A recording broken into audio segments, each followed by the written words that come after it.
delight.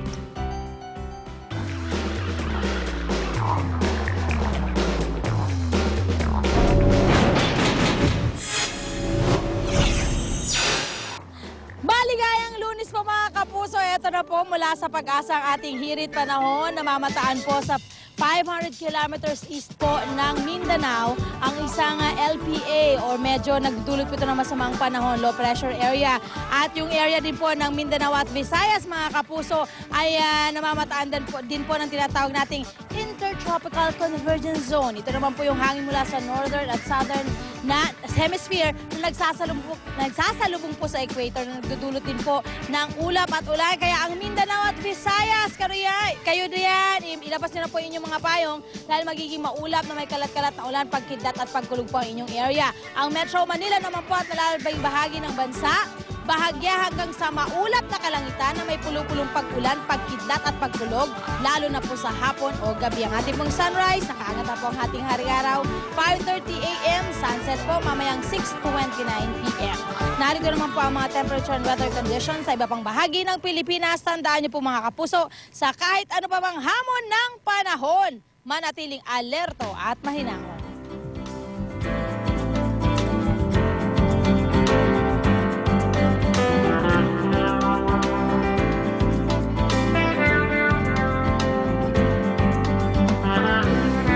Narito na mga balitang bumabandera ngayon sa mga pahayagan at news website. Sa Philippine Daily Inquirer, incoming President Noynoy Aquino makakaasa raw na magiging maayos ang inaugural rites ayon sa kanyang gusto.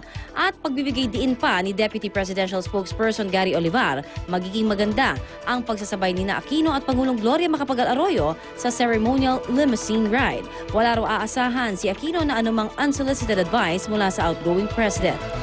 Sa Philippine Star, posibleng bumalik na ng Pilipinas ang wanted na si Senador Panfilo Ping Lacson ayon sa source ng pahayagan. Magkaalyado raw kasi ang senador at si incoming President Noynoy Aquino.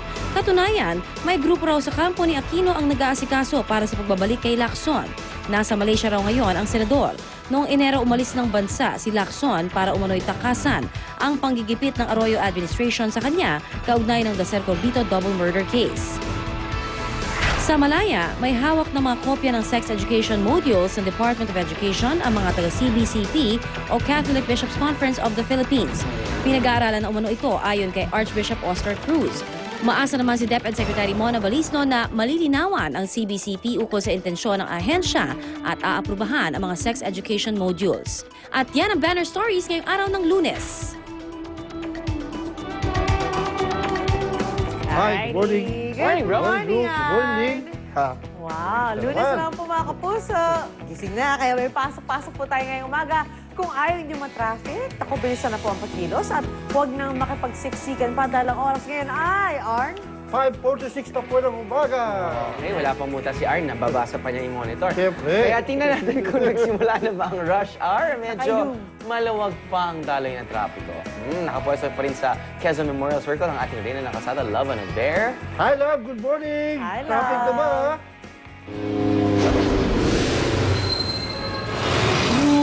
Happy morning sa inyo mga kapuso.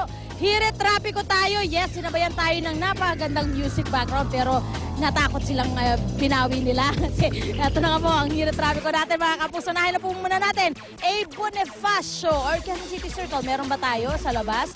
Ay wala. Okay, punta tayo ng A. Bonifacio via 3G mga kapuso. Yung pong nasa kaliwa ay patungo ng Blooming Street at yung nasa kanan ay patungo ng Balintawak. Maaliwalas pa rin po ang landas na tinatahak ng ating mga motorista. Walang kaproblema.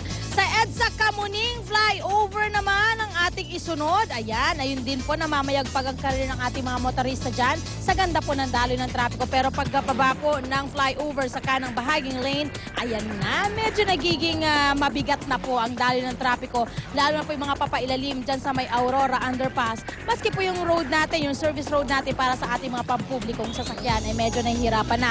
Ang kanang bahaging lane naman, patungo ng monumento, tuloy-tuloy din ho mga kapuso. Ortigas Avenue, Green Hills. Ayan po sa may area ng Lasal na kung saan talagang bakbakan din po ang daloy ng trapiko. Pero sa mga oras na ito, maaliwalas pa at tuloy-tuloy ang magkabilang lane. Sa Mindiola tayo sa Maynila. Lipad tayo doon mga kapuso. Nasa Legarda yan, Legarda Street Corner, Recto Avenue via 3G. May kita ho natin ang wala ho tayong nakikita dahil yan po ay Ortigas Green Hills pa rin. Okay, may coding tayo ngayong araw, mga plakang nagtatapos sa numbers 1 and 2. Ayun na ang Legarda, mga kapuso. May pila na pong nararanasan ng konti lang naman. Once po nag-green na po ang ating traffic light, ay magiging okay na po ang daloy ng trapiko. Umaandar naman po ngayon mga sasakyan na galing po ng Recto patungo po ng Legarda na walang kaproblema. Ayan po muna ang aking update sa ating mga kalsada sa Metro Manila. Ako pa rin po nag-isang reyna ng kalsada. Love a new Verne, I always say. Smile on John and everything. And sayawan natin ng morning. Okay, balik tayo sa studio. Go, go, guys. 80s na 80s sila ba? Sayawin natin ang morning. Just got lucky. 80s, wow! At ito naman ang ating tips na ba dapat yung abangan, lalo na sa mga beauty conscious dyan. Huwag makontento sa paghuhugas lang ng inyong mukha. Hindi lang ang ating skin ang dapat bantayan, pati po ang ating mga labi. Talaga? Ganun ba? Red lips yung lips mo.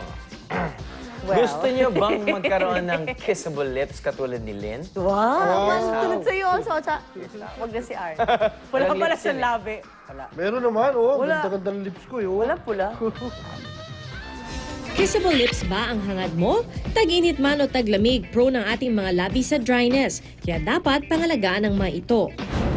Karamihan sa tao nakakalimutan protektahan ng lips. Hindi nila alam na kagaya ito ng skin na dapat din protektahan at linisin and also i-protect against the rays of the sun. Worry no more mga kapuso dahil hindi kailangan gumastos ng malaki para magkaroon ng kissable red lips. Una, lick not. Huwag sanayin na basain ng laway ang ating mga labi dahil nag-evaporate ito sa tuwing nababasa ito. Ikalawa, brush up. Sa pamamagitan ng inyong sipilyo, i-brush ang inyong labi. Sa paraang ito, maaaring matanggal ang dry skin sa inyong labi nang hindi ito nasusugat. Ikatlo, guard it. Protektahan ang inyong mga labi ng lip balm bago pa man maglagay ng ibang lip products gaya ng lipstick. Mainam din ang lip balm na proteksyon sa pabago-bagong weather condition. Ika-apat, gulp down. Mahalaga ang ginagampan ng papel ng tubig upang mapanatiling moisturized and supple ang inyong lips. Simple lang, di ba? Sundin lang ang mga ito at in no time, siguradong healthy and kissable na muli ang inyong labi. Yan, kailangan may SPF talaga yung mga lip. Kailangan mo laging basa. Lipstick, lip balm. Ang ganda na lang. Sabi nga, don't lick not, di ba? Ay, lick not dahil magdadry. Magdadry siya. So, lick not. Sorry. Lick not, want not. Okay, calling all Twilight fans out there. Twilight's and Twi Hard, Twi Moms like yours, Shuli. Tanggapin mo na, totoo ito. I'm sure excited na kayo sa muling pagtotoo sa mga vampires at werewolves sa Twilight. Ah. As in eclipse. Pero of course naman, hindi naman sila totoo. Pero alam niyo bang inspired sila ng mga totoong hayop, mga bats at mga wolves? Ano kaya mga katangian nila na posibleng maging dahilan ng pagka-associate sa kanila sa mga vampira at taong lobo? At dapat pa silang katakutan? Pag-uusapan po natin yan mamaya. Ang cute ng Cute ang werewolf na yan. Werewolf ba yan? Ang cute. Hindi, white wolf. White wolf. Meron bang ganun? Hindi, black. At, well, total, napag-uusapan naman ng vampira o mga vampires, siguro marami na rin naiintriga eh.